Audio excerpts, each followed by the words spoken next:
Hey, everybody, and welcome into Casual Relief, a Door Disc Golf podcast. My name is Ben, joined as always with Matt and Michael. How you fellas doing? Hi. Yo, do you ever eat some of the best Chinese food of your life, and then you're just like, oh, I might need to take a nap? I didn't eat Chinese food and I took a nap, so. I mean, Chinese food always bangs, and it's Puts you always right good to left over. sleep. Right to sleep. I don't know, not for me. I guess it just kind of depends on what you were. I just hit reading. a wall, the Great Wall. What did you order? Oh, General Tso's chicken from our local Chef Chen's. Chef Chaz. They're so good. I'll eat them till the day I die. Like, exclusive. I will eat Chinese food from this place. So, we'll have to give it a run through together, Ben. All right, I've never been there, but I do love Chinese food, so Local food. right on. Done and done. Right on. Matt, what did you get up to other than... I played 2 rounds of disc golf. Best thing in the entire world. 2? We played 2 yesterday, which at the time of the recording, Sunday, so Saturday. We met Michael and another one of our friends out for a 6 a.m. morning round at our local course, which was a good time. Don't do too many of those because I like sleep, but that was a really good time. It's nice to have 2 rounds in by 9 a.m. and go get some breakfast at like 9:30, 10 o'clock, and then just veg the rest of the day. Watch the MPO coverage with Michael, and then hit up around today. That's why I took my nap because I got rained on pretty good. And then Tired baby. Tired boy. Yeah, it was a long filled disc golf weekend. And boys, it came. Look at it. Oh yeah. For those of you that don't know or are just kind of tuning in or following up on our discussion from last week from signature items, what do you got there, buddy? That's my Calvin Heimberg Squatch disc golf bag and the #1 disc golf syndicate tag attached to it. But no, it's actually been really great. I've used it for a couple rounds now. Super comfy. Fits about the same amount of discs as I had before. And as it starts to loosen up a little bit from being new, it's same amount. Although I'm realizing I'm starting to not carry as many discs now. So really great bag. Super excited with it. He has coined the term for himself. No. Squatchy. He's a squatchy. I mean, he's wearing the hoodie, so... Sorry, Squatch. He's full squatchy. Had to make up for my misgivings last week. But you're liking it, though? Oh, I love it. Yeah, it's great. Do you think you'll be able to fit a couple more in there once you break it in? I think just like any disc golf Yeah, bag, I've already been able to fit. That the issue isn't me taking discs out because they don't fit. It's because I'm noticing I have some overlap. So taking discs out by choice, not by force. So yeah, it fits about the same. And it's a really great bag. I love it. It's got a Velcro patch now, so which goes into my second thing I wanted to share. Got you guys some door disc Velcro patches. So those will be in the next couple of days. So be able to put those on the side. Yeah, one of each. They both look pretty dope. So. All right, Michael. I think we're not allowed to body him tonight. We cannot body him. I think we got to put that on hold. But well, I will do a little bit of bodying, maybe a little clothesline. Not so much yeah, a body yeah. slam. I feel like last week's episode was too smooth of an episode where we got to make up a little bit of it, and so I was fully expecting to just be body today. So. Well, we appreciate it. Definitely looking forward to seeing that. He has a discount code for the shop. Did he fail to use it? And he didn't use it. Oh, no, I did. Thank you, Shane, for hooking me up with it. I ended up using it only because I got bullied by Michael, but I saved a bunch of money, so. He saved almost $20. Okay, it was 20. It was like everything that he ordered because of it. And so I said, "Yeah, dumb."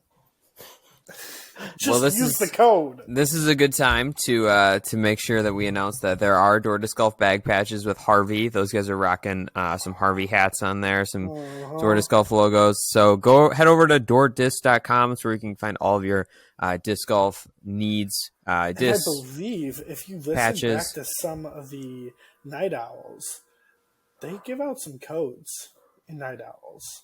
Yes, there are some codes. Make sure you go back and look through codes that are for some very specific things.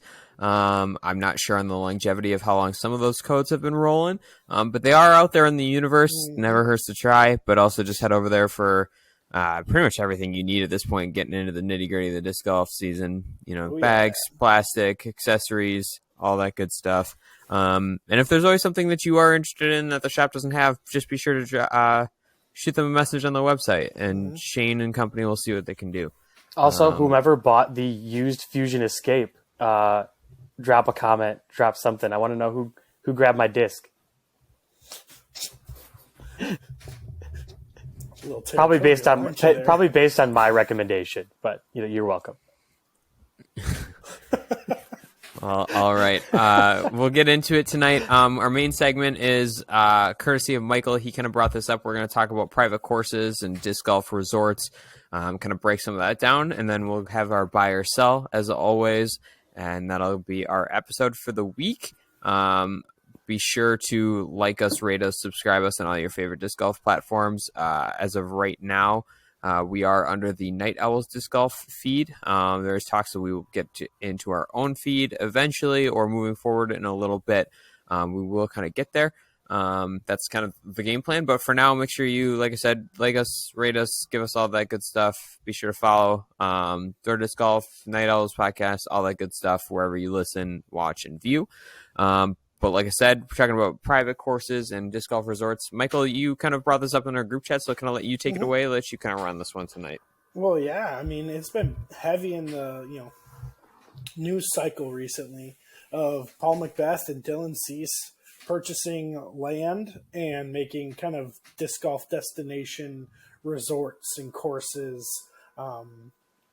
Two courses. So, and then their plans are still kind of in the air a little bit. They're doing a lot of work. They've put in a lot of money. So I was just like, you know what? Like, there's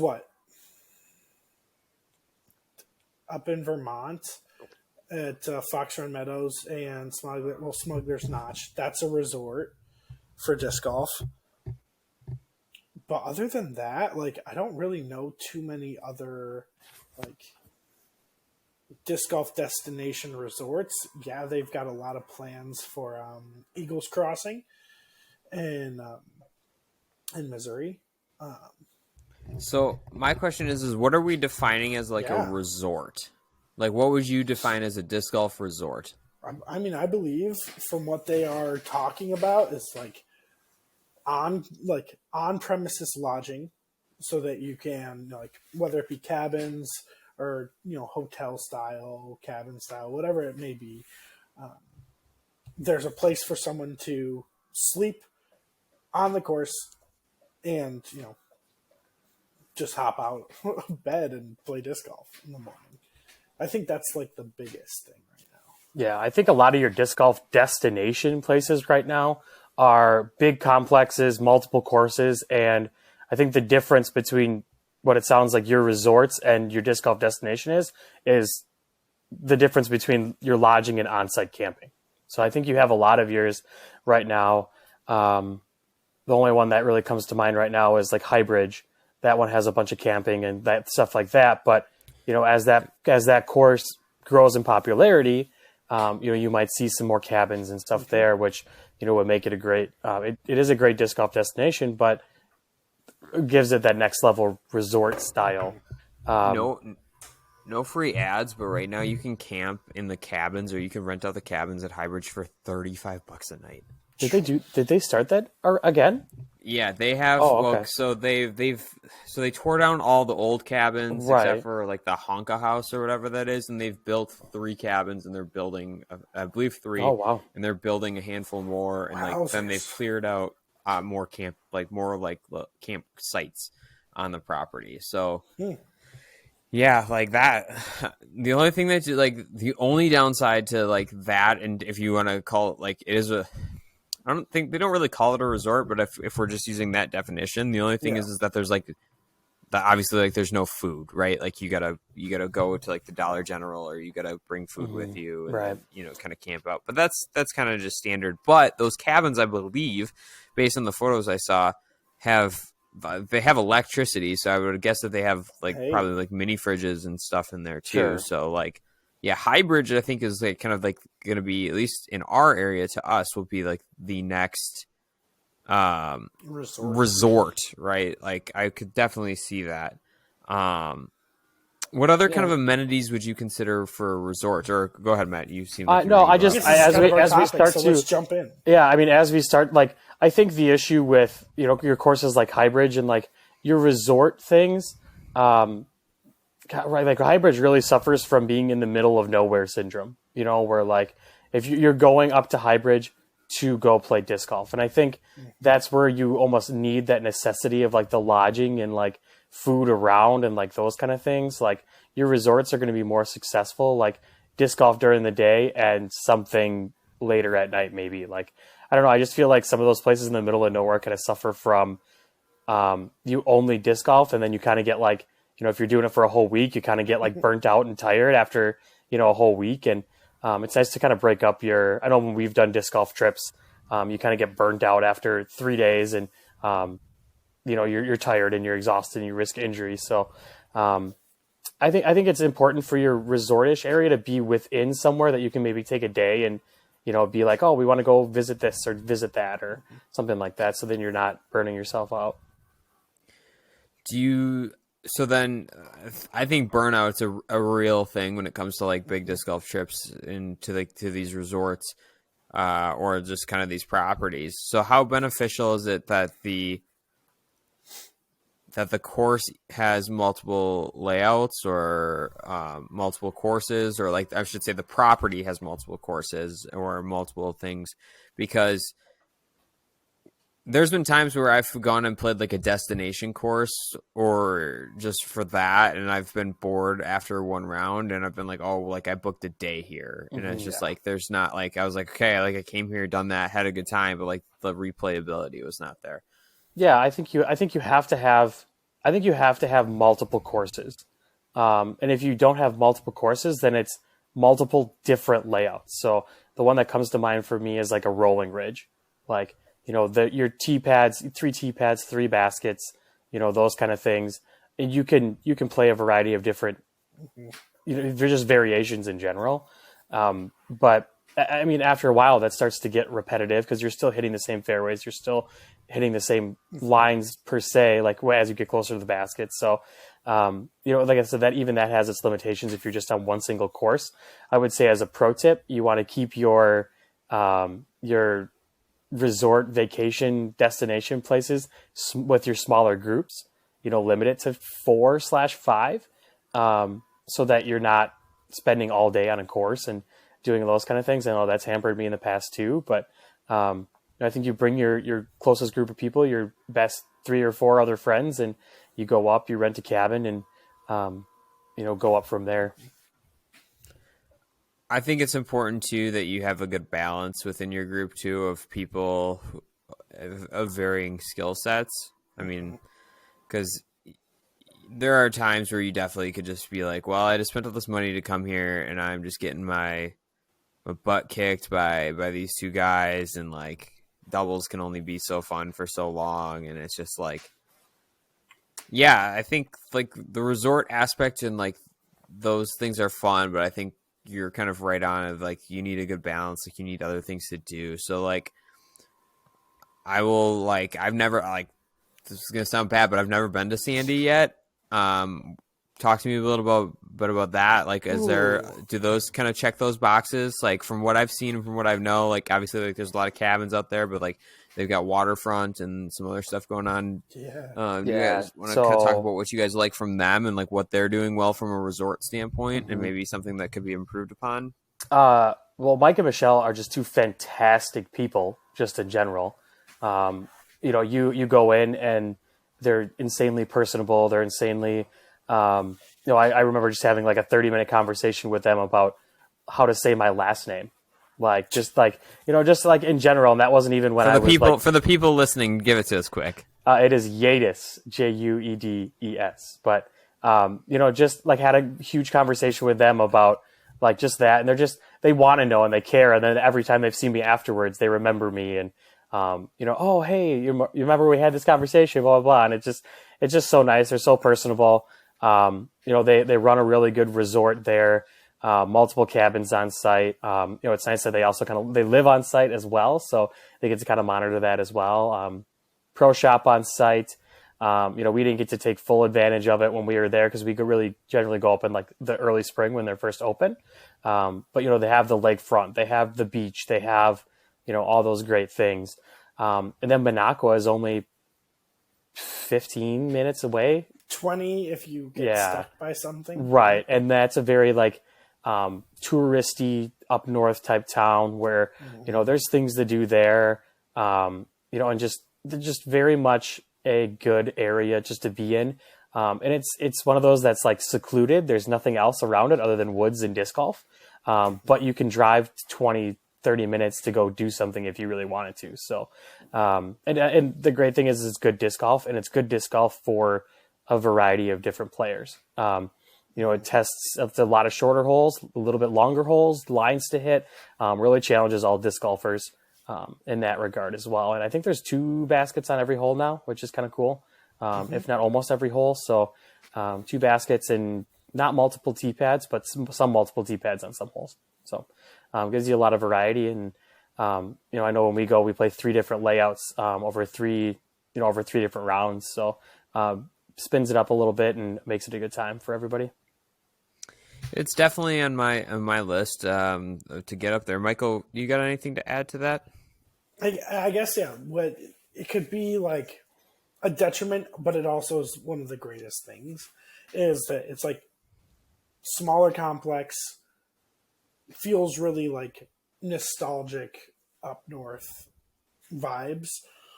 So everyone who grew up going up to a cabin, like with, grandparents, aunts, uncles, extended family, you kind of get that feeling being there. And then of course now you disc golf, so that's great. They really have it all. They have water, they have great course. I don't have anything really poor to say about it, but is there they could use more entertainment things? Okay. If you're not playing disc golf. So that was going to be my question was like, what would you like improve on? Is there anything that you would like add from like a resort standpoint? And it's tough because also, they are so far up north. So cell signal isn't great. Wi-Fi isn't great. So you can't really do much along the lines of like having a game room or something like that. They do have a pool table and ping pong table, right? Yeah, and the Disc Golf Hall of Fame they do in there. Yep. The Wisconsin Disc Golf Hall of Fame. I should clarify. Yeah. But other than that, like they don't really have much entertainment wise outside of disc golf. Gotcha. What? So when I think of like a resort, something that if I was like thinking about like a disc golf resort, one of the things that I would be super curious about or something that I would be into is like the Disney World like experience. And what I mean by that is like you pay like obviously a decent fee, right? Where it's like your lodging's taken care of, your food's taken care of, your greens fees are taken care of, where like the only thing that you're paying extra for is like, your beverages or like your adult beverages or kind of like, and your souvenirs or whatever else you want to grab. I don't know if that exists. Do you guys know of anything like that? I mean, I'm sure maybe it exists somewhere, but yeah, I've never heard of it. I mean, I guess the closest thing would be like Smuggler's Notch, and that's why I brought it up. I think Smuggler's Notch, but they're I know that the like disc golf side of all that stuff is kind of like just like a step to the side. It's not their main attraction because they have other, it's a ski true hills. just resort, like for multiple seasons. So not quite sure what they all offer. But like you said before, like you want the exclusivity of like I'm paying for this. I want, my lodging, my food. And that's one of the biggest things. I don't think food is covered like anywhere. You have to go get your own stuff and do it yourself for almost everything. Yeah, just to clarify, I don't think it's that's a problem, but No. if for a true resort experience, I would love just to see that, be an option somewhere. But I think that's Disc kind of golf a good... Carnival Cruise style. Yes, absolutely. We should have somebody. We should have somebody go ahead and do that. Somebody should just create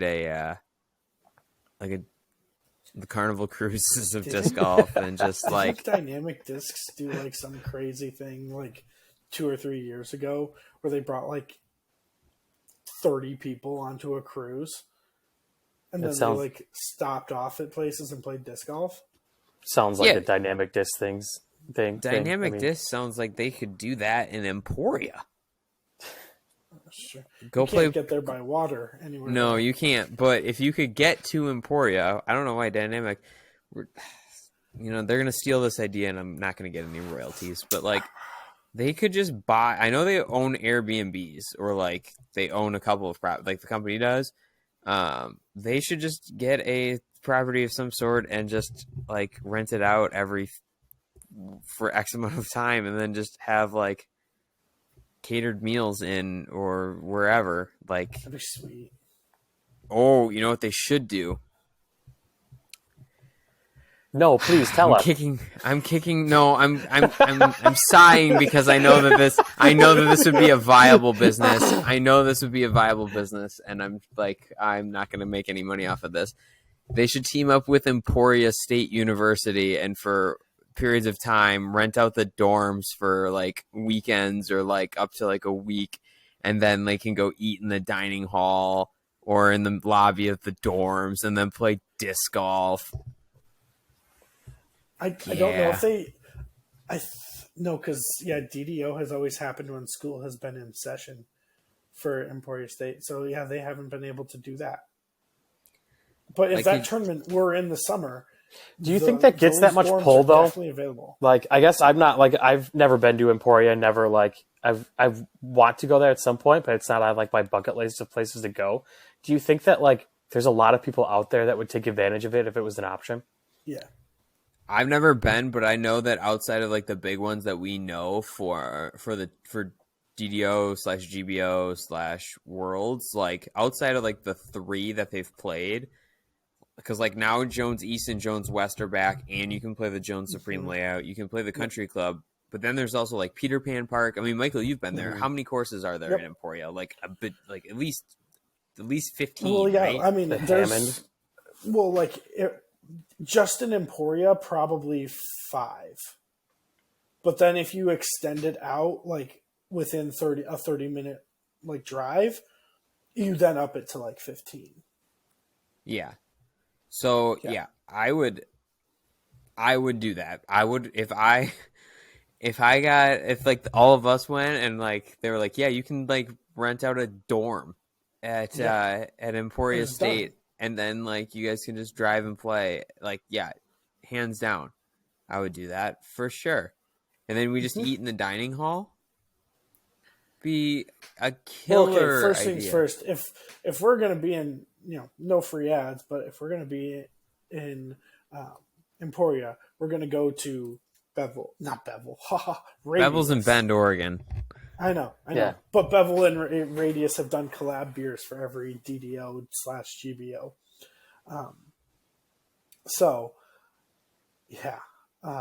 Radius Brewing, great food, great beer. Great. For a show that does no free ads, we just sure put out a lot of free ads. We're just opening the door for people to sponsor us. Yeah. But still, though, back to the original point. I think that would be a great idea. It is a great idea, and I know that a bunch of like concerts do that. big old So shows come through, people are renting out those dorm rooms for sure. So my alma mater, UW Stevens Point, just Mm-hmm. down the road is Century World. So Century Insurance owns a very nice golf property. The U.S. Senior Open, some golf tournament, some big golf tournament on like the senior circuit or the Champions Tour, I think is what they call it, is coming there this summer. And like John Daly is playing in it and Steve Stricker. So you can actually rent and stay in a dorm room at UWSP. So like. And why wouldn't you? Like, Yeah, like the hotel options, there are a lot of central location. Like Yes. most campuses, it's only a couple are blocks. It's only always like a gonna couple be blocks away from the centralized. course, isn't it? Yeah, Maybe a yeah, half mile. you could bike there from campus. Like I knew people in school that worked there that would like when the weather was nice, they would just bike. Yeah. It's yeah, that's a great that seems to be working. I know people are doing that. So like Emporia State University, get that bread, rent it out, and give out meal swipes as part of the package. yeah. I guess like so. Then my initial thought was, if you were building a resort, what would be your signature thing that you would include in your resort that would set it apart from everything else? Because that's what every good resort does, is that they have something that like makes you want to come back. A course pro with coaching. Yeah, that's good. So maybe not like a pro tour person but like maybe, well, I mean, depends on like if you could hire somebody that like is now done on the pro tour. I mean, in Like, the future, there's yeah. the possibilities are endless. Yeah, I would have somebody that could do coaching or like a course pro or something, or like have like I guess like they're called like swing suites in golf, or like with like the TrackMan and stuff and all that stuff. Like have that in there, like it's part of the clubhouse where you could go throw, and like they would do like top video, front video, side video, like all around. And then you could break it down. That would be my signature thing. Is that like That'd you be have like sweet. you have a pro who can kind of actually break it down from an analytical sense, but then you also get like video and other stuff that you can kind of take home with you to work on. Okay, I like that. I mean, mine's pretty simple, but also I think that's pretty hard to do. But it's got to be a great atmosphere, just in general. You know, just the scenic area around it. You know, you don't talk current events, but North Cove this weekend, absolutely beautiful. And for the college national championships last weekend, absolutely beautiful complex. Like, you know, to me, like that is really what sets it apart, like a good resort and like a good area apart from anything else. And then, you got to have comfortable lodging. You know, I don't want to have to visit a resort and, you know, have to get a hotel 30 minutes away and then have to drive back and forth every time to go visit. So, so I would just say, you know, comfortable lodging and an absolutely great atmosphere is the two things that win it for me and that I would make sure I had. And I think just going along the same lines of like you had mentioned like pros that like retire. I think a lot of these pros, and like a lot of them have talked about it too on like their various like practice rounds and those kind of things. They're going to go and they're going to open up their own private facilities and courses, and they're going to go buy land when they're done with disc golf, and they're going to make their own. So I think the age of resorts and private disc golf courses is only going to explode after our current pros retire and go design their own courses and do stuff like that. You'll see a lot more courses come along when they get done with disc golf. Well, like everyone talks about it, but like our current pros are the frontiers of a new, like ushering in a new age of disc golf. And I think, yes, the resort is going to be a massive step forward in what our new disc golf atmosphere is going to look like. And I think like what you said a little bit, Ben, I would go with like almost like a course doctor. Like a greenskeeping, like a grounds crew. Yeah. Like specified purely on like, this is what you're going to do. Like, we're going to work on the green of 18 today. We're going to work on trimming the underbrush whole force fairway, whatever it be. But that's their exclusive job. And most of the disc golf resorts currently, that's done by the owners. Like, it's small enough right now that they don't have specific people where that's their job. And most of those people are not Maple Hill. They do. horticulturists.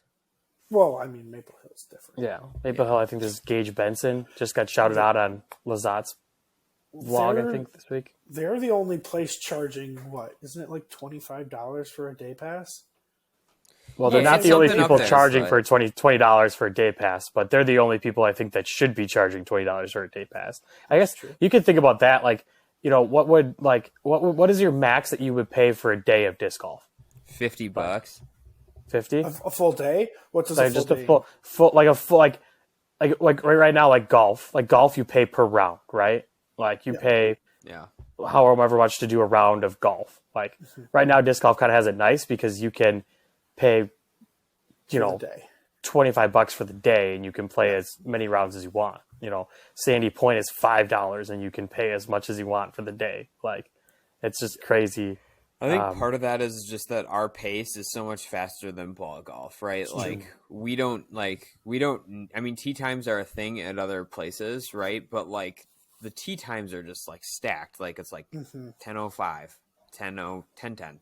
Yeah. Or some places it's even like 10:05, 10:08, right? So like that's why you can get in so many more rounds where like tee times are like strict for a good reason. So like, but for me, I would pay $50. I would pay $50 a day, but like with the caveat or like the stipulation, like that I'm going to a world-class facility. Like I'm not right. And that's the big difference is I don't know how many of those kind of courses we have right now in disc golf. Like, I'm sure there's some that are out there that we just don't know because like they're just not on the pro tour and they have no willing or wanting to be. And that's just maybe exclusivity, like but because I think Eagles Crossing is about like that 30 to 40, 50. I thought it like was a 50. day. I think I'm not sure. I'd have to check in with Mike Harrington or we'd have to check. But I know that they are like you cannot walk up. You have to have a tee time the day before. Yeah. But, I don't know. I don't like boat, like 40. Yeah, 40, $50. Yeah. Something in there. Yeah. That's fine. and it's just it's interesting to me because like I don't know if I'm paying $50 for Eagles Crossing. Like because I don't know if myself as a player would have a good time at Eagles Crossing. And like I would gauge it a lot on like, you know, like the atmosphere is probably great. The golf is probably good, but I'm going to shoot like shit. So. Ooh, naughty. Oh, blurb. So I think the other thing with Eagles Crossing and part of it's like that it's new, but it's just like, I don't know if there's any place to like hang out. Like for me, like a good private course, but also a good resort has a spot for me to like grab a beer after a round and maybe a snack or just chill. Just like maybe just like sit in the AC for a bit, hang out, maybe, you know, use the restroom, take care of some personal stuff at home, like just kind of check in with family or whatever, just like have that break. Maybe catch a game or something for a little bit. I don't know if Eagles Crossing has that. Obviously, a lot of all of our Muni tracks don't have that. So that's something that's like would be definitely in my list for sure. But like I said, I'm not sure about Eagles Crossing. Well, didn't Night Owls do like an ideal like shop where like they talked about how what's the thing that you could do, and Shane talked about like a sense of community. Like that's what disc golf is about. It's about community, and so having a place where people can, because what do people bond over? They bond over food and they bond over drinks, and if you have a spot for that, people are going to want to come back to your course, because I'm going to tell you about the time that I went and got some sweet an absolutely delicious burger after I played around at disc golf. It's just going to happen. Yeah, that's definitely high It's on my list. exclusive right now. So yeah, I definitely agree with good food. I would say last kind of question here, and then we'll kind of move into buy or sell. Do you think we'll ever have, I don't want to call them country clubs, but I guess it'd be a country club, a disc golf country club or a disc golf members club, where like you have to be a member and you can only get on the course as either a member or a guest? Yes, I think we're quite a ways away from that, though. Yeah. Like, I think it's one of those things that like teeters on like the name of the game, for like the spirit of the game, where like disc golf has always strives to be this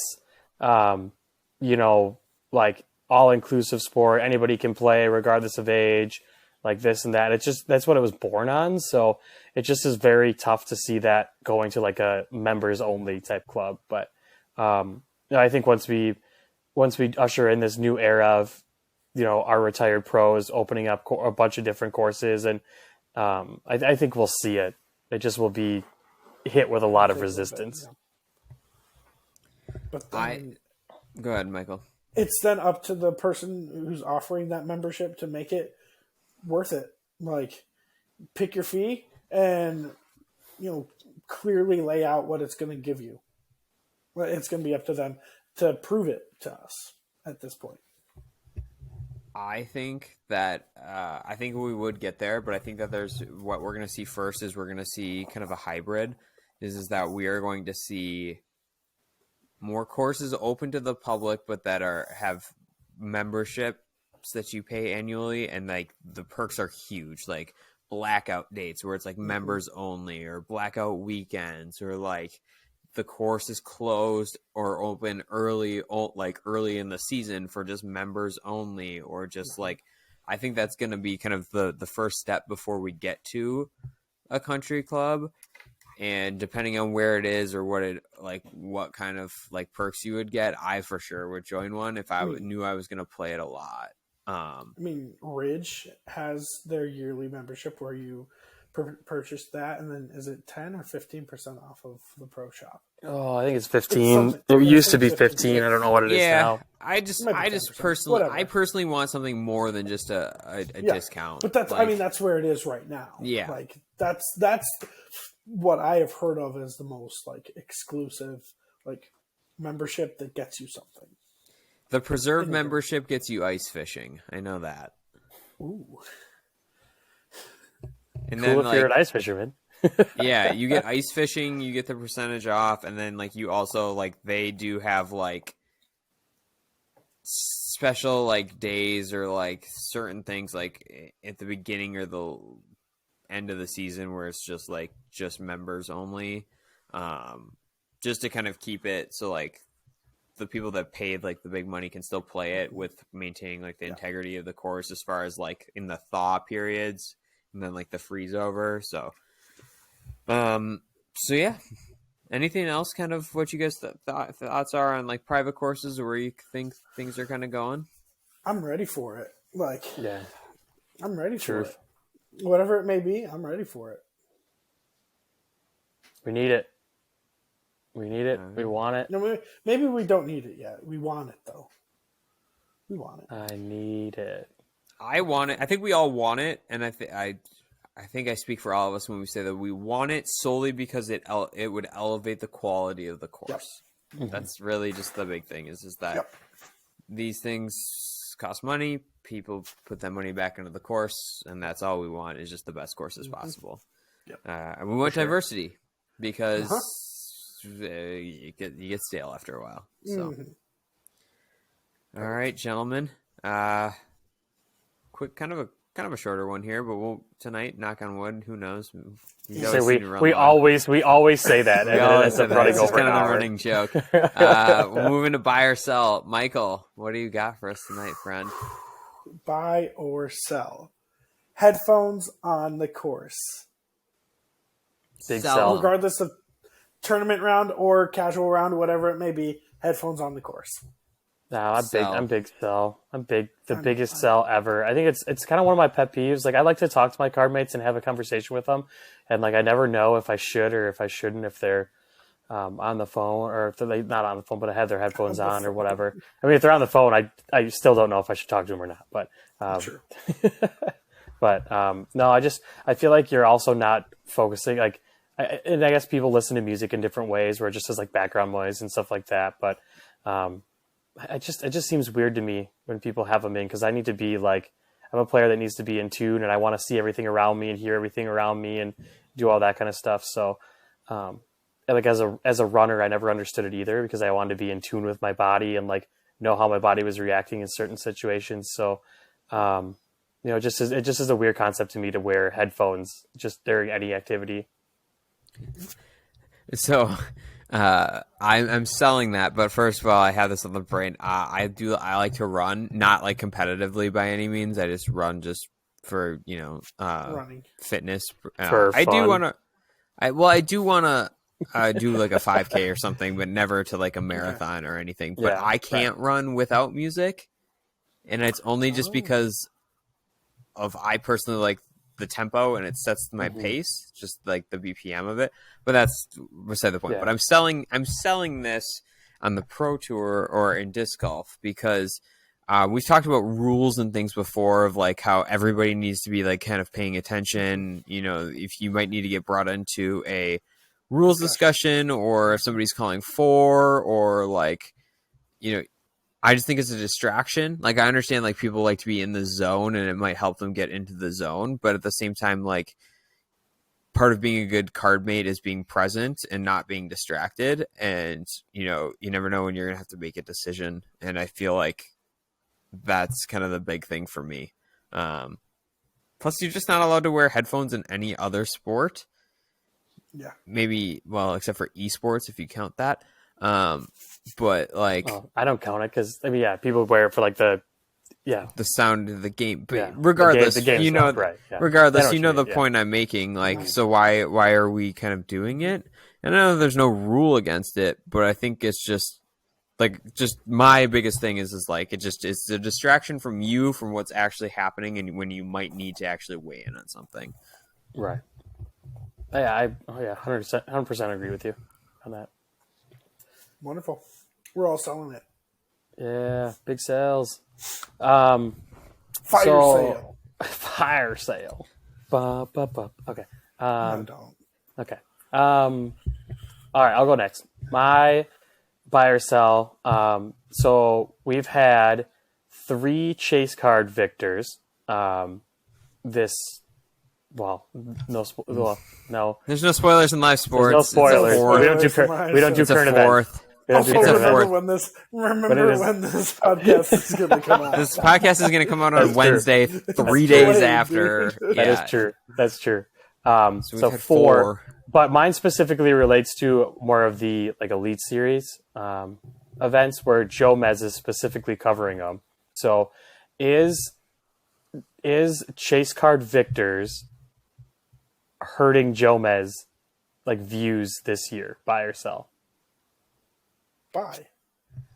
Buy. But I think Okay. Because Joe Mez followers are going to watch Joe Mez no matter what. But the thing is like a lot of people at these days are watching Joe Mez and they're not seeing they're not seeing a winner. They're just seeing 4 dudes play disc golf for. Dude, I still think that Joe Mez has that following that people that are fans of Joe Mez are going to watch. I don't think it hurts it short term. I think it hurts it long term. If we continue to see how close the fields are in. People have ran that risk forever. Like, it doesn't matter, man. This is disc golf. Some people say disc golf is now scripted, but DGN is making out like a bandit. They love this. They are loving absolutely every love it. single second of the 4 chase card victories. Because not only that, they're getting some great shots of just like Simon sitting on his phone, hanging out. Like they're loving every single minute of this. But yeah, they've also talked about it for like the longest time, like leader in the clubhouse. That's really meant nothing because there's always been the opportunity for the lead card to then just come through and swipe it up. But we're getting to the point where the leader in the clubhouse is actually meaning quite a bit more. And I just think it hurts. It hurts Jomez. I guess not so much in the short term, but in the long term, if you continue to see more chase card victors, why am I even watching post produced? I'm going to resort back to live, or at least finishing up the last part of live. You always should. Well, right? Yeah, I am. So, I'm the biggest live person in the world now. Like I don't even watch post produce anymore. No, like it's just it's not worth it. Like I got to see all those wins live rather than rather than watching Jomez and watching no one on that card win. No. I'll amend my statement. Like, yeah, people who are watching Jomez are going to watch Jomez. This helps live sports through DGN. Yeah. More than it hurts anything else. I would like to break it down and actually like look, and maybe I reach out to Jomez just to see, just kind of not like if it's hurting them, right? I just want to see kind of like they're not going to share that with you. They're not going to share that with me by any means, but I mean, you could easily kind of look at the view count. Yeah. But I would love to see what their strategy is moving forward, because they have to be aware. Like, right, like they weren't doing anything with this silver event, right? They weren't out there. No, they weren't out there. But still, Central Coast. Yeah, but still, I want to know kind of what is their strategy moving forward, because they are obviously aware of the growth of that. So, like, obviously, their bread and butter's got to be the practice rounds. So I think it's just a curious thing for me to think of, like, because their clicks are going to be the same, but where are they putting the emphasis? But I think they did a really good thing, and I don't know why, and I don't know if they just don't have that same deal with Gatekeeper, whoever they did with it before, but they were doing like chase card check-ins and like those kind of things, and like I think you earn a little bit more like of that like excitement. Like right now, you're not. I don't think you're seeing. I haven't watched any Jomez coverage this year, so I don't know if you're seeing it or not. But like I don't know if you're seeing any of those chase card check-ins, or all of a sudden you get to the end and it's, hey, Simon won, or hey, this so and so won. Like, so it's just like, oh, cool.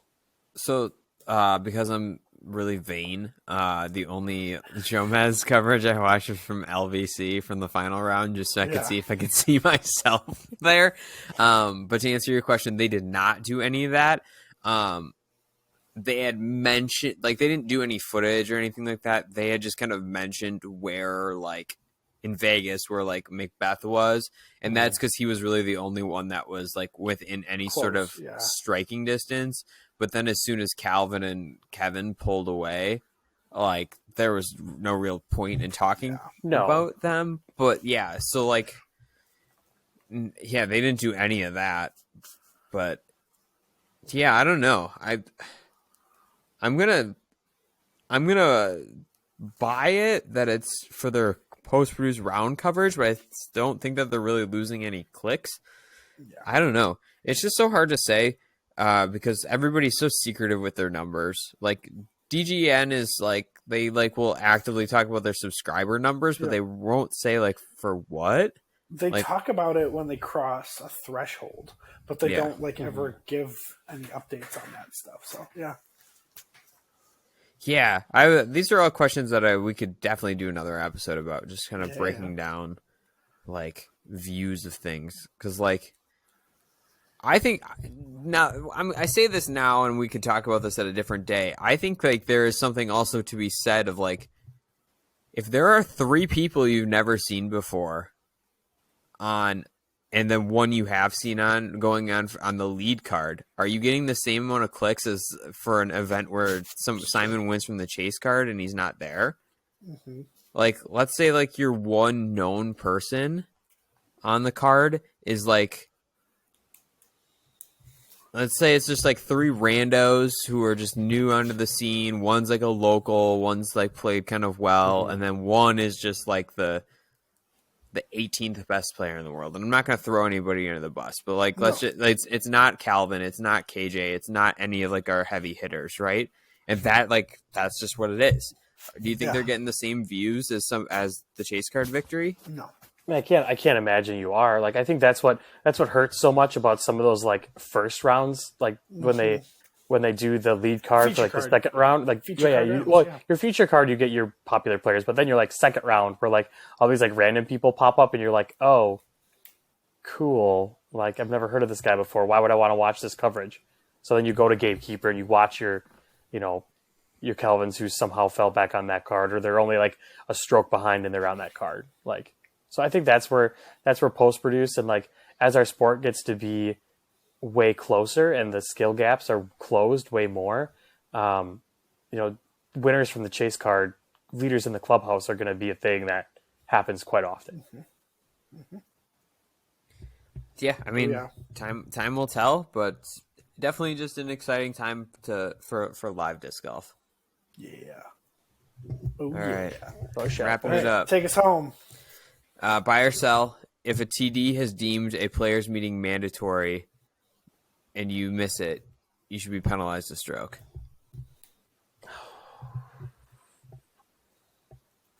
I would take it even further. I would take it further, but I'll buy it at the. You should get penalized. Yeah, I'll buy that.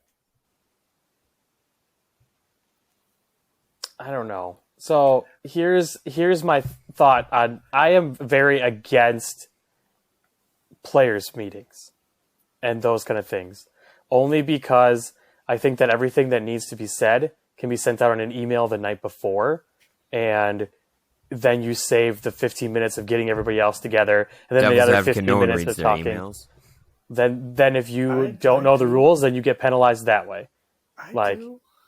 And I read my email for the players meet for notes and all that kind of stuff, and like the caddy book or whatever. If there's a caddy book sent out, like I think that to me is a more effective way of getting information across than, again, gathering everybody up, the 72 players that you have on a course, getting them all gathered up, or like just trying to get everybody together and then no one's going to be quiet anyway. Like, I guess that's beside the point. If that's not your buy or sell, your buy or sell is if you make it mandatory. Yep. Should they be penalized? Yes. If you're not following the rules of the tournament, you should be penalized. I'm a very big rules follower. So. I would take it. But, okay, like I'm going to take this. I'm going to give us the comparison of the sports, boxing and MMA. You miss your weigh-in, which is, I would say, effectively the prerequisite to playing or to competing. You don't make weight, or you miss your weigh-in, you're not participating in that fight. You can, but your purse is cut significantly. Oh, really? Yeah, so in the UFC, if it's a title fight, the fight potentially doesn't happen. Okay. But in non-title bouts, that's what I know. That's what I think about title bouts. But I know for a fact in non-title bouts, if you miss it by a certain percentage, like it's just like on like a scale where it's like the other person can agree to take the fight, but like the person who missed weight, like their purse is cut significantly. Like we're talking like a ton. And if it's like, and that's only if it's in a small percentage, but if it's like a bigger percentage, like they might not get paid at all. But I know like to a blanket statement on that is that like, yes, their pay is cut drastically if they don't make weight. Yeah. Okay. Yeah, but again, if you don't check in for an event, like you don't get to play, like, or you should be reprimanded. Like, that's where I feel like we could simplify things a little bit in some local tournaments that are, and again, you don't have to provide a caddy book or whatever, but maybe at check-in you provide a caddy book at check-in, and to me that covers the meeting, unless there's some weird, crazy thing that's going on with the course that you need to do. So, you can simplify just the players meeting in general by just having one. I think Terry Miller, actually, he runs the Skyline that happened this weekend. He does a like YouTube version players meeting and post it online. And then you just listen to that and you have all your information the night before. So, to me, that's kind of a cool way to do it. Again, it doesn't guarantee that everybody watches, but I just think it's so hard to get everybody together for those anyway. So I was thinking about doing that myself for Clash of the Creek. because I can just hop on here and just record one quick. Yeah. Yeah. Players meetings are beneficial for everybody involved because there's always a last minute adjustment and there's always something. And I like having a mandatory players meeting because of that. And like as a TD, like I want to have it because I am going to walk the course the night before. The course is the night before and maybe the day of, depending on how much time I have in the morning. If my volunteers come on time. And you never know, there might be a down tree that something happened the night before. Like literally things that you could not prepare for, like when you send out the email. Like if a down tree or something happens that you need to play as casual or like whatever. Oh yeah, you get excess rain in the course floods. Like you get casual relief in certain spots. Like there's always special. There's I see what always you did there. yeah. There's yeah, great. But I think but there's always exceptions to the rule, right? Like Yeah. I guess if you make it mandatory, then that guarantees that you get people together and you're like, okay, hey, there's nothing, enjoy your round. But I guess that making it mandatory makes it like that, hey, like if there's something that needs to be said, it can be said. So I think the other thing that I like about the mandatory players meeting is that as a TD, you know that you've said everything that you need to say, so there's no excuses. But the other thing is that it's a pacing thing, right? So then like the players meeting ends, and then this is how much time I've allotted for people to get to their holes. Because otherwise, like, it's just like some people are there, some people might not be there. Like you tell people what time you're starting, but then you also as the TD can be like, okay, I have nothing else to say. We are going in X amount of minutes, and that's when 2 minutes is being blown. So then it's a pacing thing. That's the whole reason for me. But I understand that not everybody likes them. Not everybody wants to go to them. Everybody wants to get into their rhythm, but it's just at the end of the day more beneficial for everybody, for you as a player, like to not lose strokes. And I know that's kind of on you, but I think like me personally, like if the TD has made the players meeting mandatory and you don't go, you should It's a crazy thing to police though. I'm just imagining like 144 people like, okay, we're going to take roll call before this meeting. And then, okay, now I have things to say, and then you're going to go out to your holes. Like, I get your point. Like, I get that. Like you should be at your mandatory player meetings if they're required. Here's how you police that. You do. You give out people like check into the event, and then they check in for their players pack, and then right before the players meeting, and you tell them, okay, here's your players pack. Go stand there. Don't leave. And then when the pro players come in, hey, I need you to verify your payment, your email for if I'm doing digital payments, digital payouts. Go stand over there. Yep. That's how I would do attendance. Oh, that's how we're doing attendance. It's beside the point. I mean, you can buy it or sell it, but I don't know. This all stems because there's one person who knows who they are if they do listen to this show that has texted me numerous times and says that they are not coming to the mandatory players meeting. And for Clash at the Creek, for our big upcoming tournament, like it's very important that they attend because both of the courses being utilized are played very differently for both of the leagues in town, and both of them also have markings for different things, and we are not playing some of those rules, and we are playing some of those rules, and it's just going to be a very confusing mess if you don't come. So, but I do like what Terry did with the YouTube video, and I'm thinking about doing that myself. Yeah. But all will be revealed in time. Does anybody else have anything they want to add as we kind of wrap up this week of Casual Relief? No, nothing. No. All right. Well, for myself, Matt, and Michael. There's no spoilers in live sports. There's no spoilers in live sports. Be sure to check out Matt's social if you want to check out more on the Calvin bag. Hopefully he'll post some stuff on his. I got to actually start posting on my socials now. Thanks. You are so welcome. He'll post. I just decided for him. He's going to post some pictures of that Calvin bag. It does look pretty sweet. But for all of us here at Casual Relief, a Juedes Golf Podcast, we'll see you on the next one. Be sure to visit Juedes.com. Thanks for listening. Bye.